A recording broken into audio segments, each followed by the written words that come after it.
جب نجران کے عیسائیوں کے ساتھ مباہلے کا وقت آن پہنچا اور اللہ نے قرآن میں اس منظر کو بیان کیا ہے، قُلْ تَعَالُوا نَدْعُ أَبْنَاءَنَا وَأَبْنَاءَكُمْ وَنِسَاءَنَا وَنِسَاءَكُمْ وَأَنفُسَنَا وَأَنفُسَكُمْ ثُمَّ نَبْتَهِلْ۔ اے محبوب ارشاد کر دیجئے،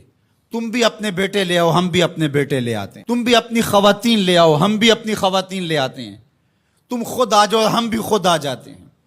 پھر ہم مباہلہ کرتے ہیں اور جھوٹوں پر اللہ کی لعنت کرتے ہیں۔ تو حضور علیہ السلام جب مباہلہ کے لیے نکلے، نجران کے عیسائی پورے کر و فر کے ساتھ اور اپنے لوگوں کے ہمراہ منتظر تھے، تو حضور نکلے تو حضور کے ساتھ حضرت علی المرتضیٰ رضی اللہ تعالیٰ عنہ تھے، آقا کریم کے ساتھ حسنین کریمین تھے اور سیدہ فاطمہ رضی اللہ تعالیٰ عنہا تھی۔ اس طرح کہ حضور نے حسنین کریمین کے ہاتھ تھامے ہوئے تھے